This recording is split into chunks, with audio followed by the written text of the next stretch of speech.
Olá, queridos amigos do canal, tudo bem com vocês? Espero que todos vocês estejam bem, estejam prontos para falar de NFL. Antes de mais nada, lembra, se inscreve no canal, deixa seu like, compartilha esse vídeo e considera se tornar membro do clube do canal, que tem muito conteúdo exclusivo para você. Planos para todos os bolsos e muito conteúdo exclusivo. Reações à rodada chegando um pouquinho mais tarde, semana 18, como vocês podem ver, não estou no meu cenário, né? Estou viajando, mas vamos entregar o conteúdo da mesma forma. Vou dividir hoje o Reações à rodada em alguns blocos, né? Porque a gente tem alguns jogos que não valeram absolutamente nada, então eu vou dividir e algumas coisas eu vou passar mais rápido. Tá? E vou começar falando do jogo de sábado, começando com a vitória dos Ravens sobre os Browns por 35-10, um jogo controlado do Baltimore Ravens, um jogo que o Lamar Jackson teve tranquilidade, o Derrick Henry correu bem. Eu achei até que eles demoraram um pouquinho a fechar o jogo no primeiro tempo, algumas quartas descidas não convertidas, mas no geral os Ravens foram soberanos na partida, não tiveram dificuldades. Era um jogo que eles tinham um favoritismo de 20 pontos e estabeleceram esse favoritismo e conseguiram vencer bem. O ataque dos Browns não ameaça ninguém, o Bale Zapp, o Dorian Thompson Robinson e tudo mais, não é um problema. Esse time vai ter que começar de novo em 2024 e 25, desculpa.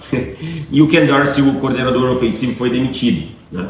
Então assim, os Ravens muito tranquilos, o Nate Wiggins com sua primeira interceptação retornada para touchdown. Vem numa crescente esse time. Esqueçam a defesa do Baltimore Ravens até a semana 10. É outra unidade, é outra produção, vem jogando num nível muito mais alto. Então, tem o seed 3, vai jogar em casa, enquanto os Browns têm escolha número 2 no draft. E ainda no sábado a gente teve a vitória dos Bengals por 19-17 sobre os Steelers. Um jogo que deixou os Bengals vivos até domingo, né? Deixou os Bengals aí numa condição de disputar até o domingo, mas que foi um jogo truncado, diríamos assim. Os Bengals controlaram as ações, tiveram a vantagem o tempo todo, mas não conseguiram finalizar campanhas. A defesa dos Steelers na Red Zone foi muito bem, muito bem mesmo. Ja'Marr Chase teve um bom jogo, Joe Burrow para mim fez mais uma grande partida, a ausência do Chase Brown acabou não sendo tão sentida, e os Steelers foram mantendo aquele jogo dos Steelers, né? Vamos mantendo aqui, a gente sofre, mas eles não anotam pontos. Vamos colocando aqui, deixando esse jogo numa posse, e no finalzinho a gente tem uma chance, pode ganhar essa partida. E até teve, né? Mas está escancarado quanta dificuldade os Steelers têm ofensivamente por falta de talento. Teve problema com drops, teve problemas para criar separação, tem problemas para correr, 17 pontos. Mais uma vez a gente fala dos Steelers abaixo dos 20 pontos. Então, aquela fórmula que funcionou na primeira metade do ano empacou, sabe? Todo mundo já entendeu. E quando o caldo aperta, você precisa de talento. E os Steelers não têm tanto talento assim. Então agora Baltimore e Pittsburgh se enfrentam, um confronto divisional, tá? Confronto divisional lá em Baltimore, se enfrentam pelos playoffs. Esses foram os jogos do sábado. Passar para o domingo, vou rapidamente falar de 4 jogos no primeiro horário, de pouquíssimo impacto. Colts venceram os Jaguars 26-23 na prorrogação. Gente, falar de draft a gente vai falar mais pra frente, tem muito tempo pra gente falar de draft, tá? Então não tem por que ficar forçando o assunto do draft agora, nesse momento, tá? Os Texans venceram os Titans por 23-14, e aí sim os Titans têm a primeira escolha geral do próximo draft. Vai ser uma situação interessante, vão escolher um quarterback, vão escolher o Travis Hunter, vão tentar trocar para baixo, tá? Jogo também sem grandes, como é que eu posso dizer, sem grandes resultados para o que vem pela frente, né? Os Texans são a seed número 4 na AFC, já estavam assim, bem como os Eagles, que já estavam locked com a seed número 2 na NFC, venceram os Giants por 20-13, mais um jogo que também impacto em termos de classificação é nulo. E os Patriots venceram os Bills por 23-16. Os Bills já eram o seed 2 e não mudavam também na AFC. E os Patriots demitiram o Jerod Mayo depois desse jogo. Ou seja, o time venceu, perdeu a pick 1 e o Jerod Mayo foi demitido. E vocês podem ver um pouquinho mais sobre a minha opinião sobre o Jerod Mayo no último vídeo do canal que eu fiz no domingo à noite. Estou inclusive com a mesma camiseta de ontem à noite. Falando sobre como o Mayo, por que o Mayo foi demitido e tudo mais. Mas esses são os jogos que basicamente valiam pouco ou quase nada, né? E aí a gente teve dois jogos que valiam ali pelos seed 6 e 7 da NFC. Os Bears venceram os Packers, tá? Os Packers lidando com lesões. O Christian Watson saiu chorando de campo. Ele é um cara que não tem conseguido ficar saudável. Ele tem sofrido. A carreira dele tem sido marcada pelas lesões, tá? O Jordan Love machucou o cotovelo, mas foi só uma precaução. Sai do campo, fica de fora. O Matt LaFleur pensou, olha, é melhor eu deixar de fora. O Josh Jacobs também, né? Então, assim, os Packers pouparam, essa é a realidade. E quando eles tiveram a primeira lesão, eles falaram, quer saber? Dane-se o seed 6, vamos poupar aqui. E ainda assim quase venceram o jogo. O Emmanuel Wilson correu muito bem, né? O Malik Willis fez um jogo ok, né? Dentro das suas limitações, mas achei que os Bears ontem jogaram bem. O Caleb Williams teve flutuações e isso tem sido a tônica dele, mesmo nos jogos que ele vai bem, ele tem suas flutuações e conseguiu uma campanha no finalzinho ali, com menos de um minuto, para posicionar o Cairo. E aí o Cairo meteu uma paulada lá no Lambeau Field, né? Acabou com uma sequência de 11 derrotas dos Bears para os Packers. Isso é importante, tá? Pensando em termos de cultura, é importante, mas uma vitória aqui para os Bears, né, em termos de classificação, importância, assim, nesse ponto não tem valor. Tem valor numa questão mais cultural até. E fiquei feliz que o Cairo conseguiu esse chute, porque o Cairo teve o chute bloqueado na vitória dos Packers no começo da temporada regular, né, quando os Bears iam ganhar com o field goal dele. Então venceu. Os Packers agora são seed 7, vão a Filadélfia, enfrentar o Philadelphia Eagles, repetir o jogo do São Paulo Game, né? Vão repetir esse jogo lá na Filadélfia. E os Commanders fizeram quase a mesma coisa que os Packers, tá? Venceram os Cowboys por 23-19, a única diferença é que eles venceram o jogo deles. O Trey Lance foi o quarterback titular lá no Dallas Cowboys, fez um jogo ok, né? O Brent Aubrey marcou 4 field goals, foi a peça principal do lado ofensivo. Do outro lado, o Jalen Daniels começou o jogo, mas aí veio também tomou uma pancada na perna. O Dan Quinn disse, ó, quer saber, senta aqui, filho, fica aqui, no segundo tempo você não vai pro campo não, tá? E muitos problemas dos Commanders correndo com a bola. Isso é uma coisa que para os playoffs me preocupa um pouquinho. Os Commanders no jogo desenhado para os running backs não vem tendo sucesso, vem tendo muitas oscilações. Quem jogou o segundo tempo foi o Marcus Mariota. Marcus Mariota conduziu algumas boas campanhas, anotou seus touchdowns e faltando 5 segundos colocou o Terry McLaurin dentro da endzone para anotar o touchdown da vitória. Com os Packers perdendo, né? Só que os jogos estavam correndo ali mais ou menos ao mesmo tempo e os Packers perderam no estouro do relógio. Com os Packers perdendo, eles seriam seed 6 de qualquer forma, né? Então agora os Commanders vão a Tampa Bay enfrentar o Tampa Bay Buccaneers. E aí vamos para o segundo bloco desse primeiro horário, que é falando da decisão da NFC South, que aconteceu também concomitantemente entre Buccaneers enfrentando os Saints e os Panthers enfrentando os Falcons. E eu vou falar a real, eu trabalhei nesse Buccaneers e Saints, o jogo foi 27-19, mas foi um primeiro tempo todo do Saints. Os Saints conseguiram tirar a primeira leitura do Baker Mayfield, os Saints conseguiram fazer com que o jogo terrestre não encaixasse, né? Pelo contrário, conseguiram passes muito rápidos com o Spencer Rattler, corridinhas por fora da linha, controlaram o tempo de posse no primeiro tempo, tá? Chegaram aí para o vestiário com 10 pontos de vantagem. No segundo tempo, os Buccaneers voltaram para a partida, uma primeira campanha de ataque em que os Saints fizeram 2 faltas pessoais seguidas, colocaram o time na red zone. Depois ainda conseguiram uma interceptação em cima do Baker, mas não tiraram proveito, né? E aí o Baker coloca aquele coração todo que ele tem, tá? Aquele coração todo que ele tem, e vai para cima, né? E terceiras descidas ele consegue correndo com a bola ali no coração, outras com passes longos, aí ele conecta o Jalen McMillan para um touchdown, e a partir do momento que o time vira esse jogo, ele não perde o controle nunca mais, tá? Esse time passa a ter o controle da partida, vem um touchdown do Buck Irving, a defesa joga muito melhor no segundo tempo, tacleia muito melhor no segundo tempo, né?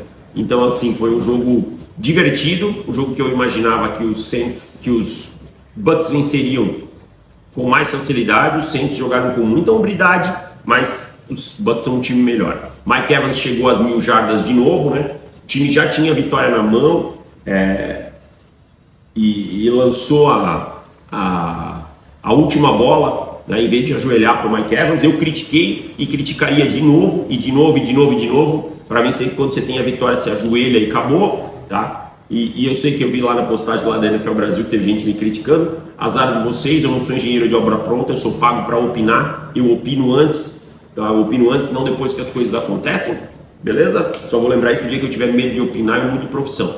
Então, eu opinei, aquela é a minha opinião, segue sendo a minha opinião, e não é porque deu certo que eu vou dizer o contrário. Mas o Mike Evans merece os aplausos pelas 1000 jardas e tudo mais, né? Legal, um baita recebedor, ganhou seu bônus de 3 milhões, que ele tinha com 5 recepções, então venceram. E os Panthers acabaram vencendo os Falcons por 44-38 no overtime, né? Os Falcons, se eles vencessem e os Saints vencessem, eles estariam na pós-temporada. Mas foi um jogo cheio de alternâncias, um jogo cheio de mudanças. Ficou muito claro que as duas defesas ainda precisam de muita coisa, né? Os Panthers, a gente já sabia que os nomes precisa de mais nomes. Agora, no outro lado, a gente tem um ataque, uma defesa dos Falcons que vinha mostrando sinais de evolução e andou para trás, tá? Andou para trás. Ontem sofreu muito com o Bryce Young. O Bryce Young lançando aí alguns passes muito bons, correndo para touchdowns também. Foram 5 touchdowns totais, 3 passando e 2 correndo. Com certeza o Bryce Young vai ter a sua oportunidade de competir lá no Carolina Panthers ano que vem. Possivelmente o time olhe ele como plano A e aí busque um seguro plano B, né, com algum veterano, algo nesse sentido. Mas os Falcons aí, quando foram para a prorrogação, já sabiam que os Buccaneers tinham vencido, aí o ânimo já foi lá embaixo, aí o time também sofreu uma campanha longa, perdeu o jogo e basicamente disse, olha, ok, já estamos sangrando mesmo, já deixa escorrer, porque não tem mais por que brigar aqui, né? Os Falcons com essa mudança. O Michael Penix para mim fez um bom jogo, Bijan Robinson, Drake London, é um time que tem talento, mas precisa encontrar uma forma de vencer, e precisa entender, olha, realmente o Michael Penix é o nosso quarterback, ele é o nosso cara, vamos resolver com ele.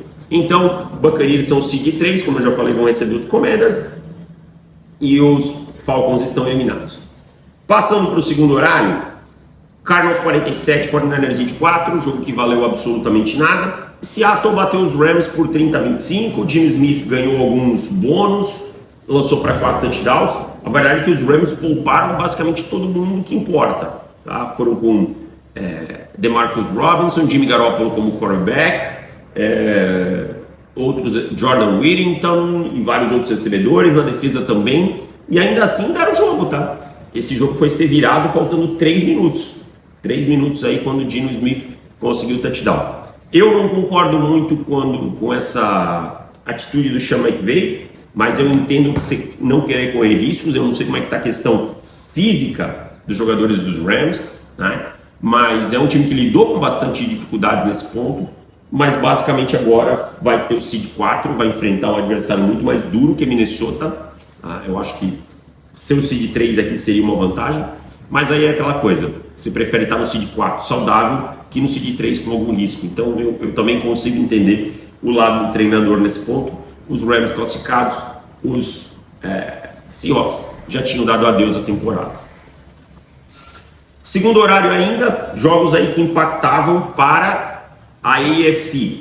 Os Chargers venceram os Raiders por 34-20, com isso são seed 5. Se eles perdessem, Pittsburgh seria o seed 5, né?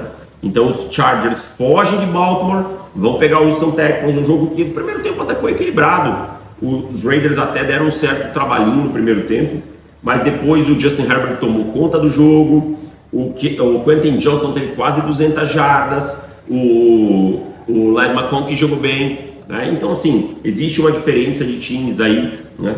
O Harbaugh já no seu primeiro ano conseguindo levar esse time aos playoffs, conseguindo fazer esse time mostrar uma cultura diferente, né?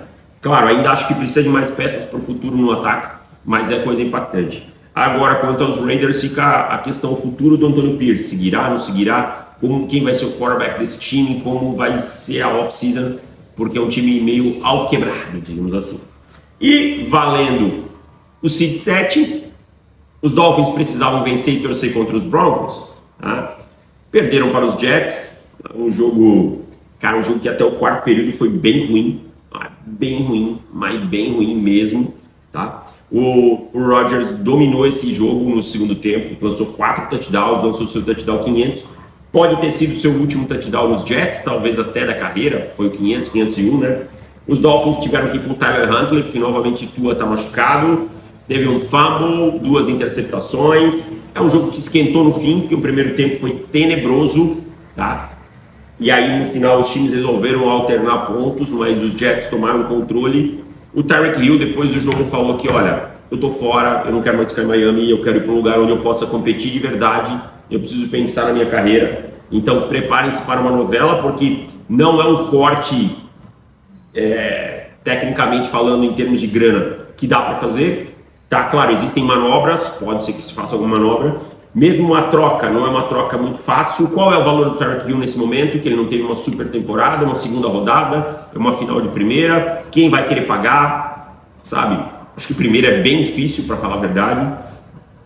Então, prepare-se para uma novela que vai ter. Outra novela que a gente vai ter é o que os Jets farão, quem será o treinador dos Jets, quem será o general manager. Aaron Rodgers vai, fica, tá sob contrato, vão pagar esse bônus caro para ele, não vão.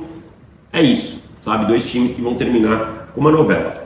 Quem não tem nada a ver com isso é o Denver Broncos, enfiou 38-0 nos reservas dos Chiefs, o Bo Nix teve um jogo quase perfeito, Denver no primeiro tempo não deu sopa para o azar, já botou a vantagem, já se estabeleceu, defensivamente fez o caos com o Carson Wentz e com as reservas dos Chiefs, e os Broncos vão aos playoffs. Não tem muito o que falar do jogo em si. O jogo foi um jogo decidido muito rápido, né? Os Broncos fizeram o dever de casa. Os Broncos são seed 7, vão a Buffalo. Também um ótimo ano de estreia para o calouro, para o Bo Nix. A franquia não ia aos playoffs desde 2015. Agora vai jogar esse playoff lá em Buffalo. É uma missão árdua, mas só de estar lá já é uma mudança muito grande. Então, assim, muito bom para o Denver Broncos, né, essa vitória. E aí, fechando a noite, os Lions enfiaram 31-9 nos Vikings. Os Lions têm o Seed 1, campeões da NFC North, os Vikings ficam com o Seed 5 e vão a LA, tá? Um jogo espetacular da defesa dos Lions, cara, uma defesa que perdeu muita gente durante a temporada, que ontem jogou no seu estilo, mano a mano, mandando blitz, tá? Jogou e os caras anularam Jordan Addison e Justin Jefferson, essa é a realidade. Terron Arnold, a Mick Robertson, anularam o Justin Jefferson e o Jordan Addison. Mas a gente precisa falar também sobre o Sam Darnold, que perdeu algumas oportunidades, principalmente na red zone. Perdeu lançamentos com seus recebedores em boas condições, segurou a bola em momentos que não deveria segurar. Foi um Sam Darnold bem abaixo do que a gente viu durante toda a temporada. O Jared Goff também oscilou ontem. Lançou 2 interceptações, alguns passes ruins, mas a gente viu um Jared Goff em momentos decisivos mais impactante. Esse é o meu ponto, foi mais impactante. Jahmyr Gibbs foi quem carregou o time, né? 4 touchdowns totais, 3 corridos e 1 recebido. Jahmyr Gibbs foi a peça desse time, né? Então, os Lions, a verdade é que os Lions deram uma prova de força muito grande para um time que sofreu com tantas lesões, principalmente no lado defensivo, limitar o Minnesota Vikings a 9 pontos, ter o controle do jogo. Os Vikings foram para algumas quartas descidas na red zone, não conseguiram, né, ali na linha de gol. Então foi uma prova de força do Detroit Lions, que vai descansar na primeira semana dos playoffs para um time que sofreu com tantas lesões. Isso é muito importante. Então, fechando o panorama, como é que ficamos nos playoffs? Kansas City e Detroit de folga, e aí vamos à AFC. Os Bills recebem os Broncos, os Ravens recebem os Steelers, e os Texans recebem os Chargers. No outro lado, já falei, os Lions folgam, e aí a gente tem os Eagles recebendo os Packers, os Buccaneers recebendo os Commanders e os Rams recebendo os Vikings. Gente, é isso. Meu muito obrigado a todos vocês. Um grande abraço, valeu e tchau.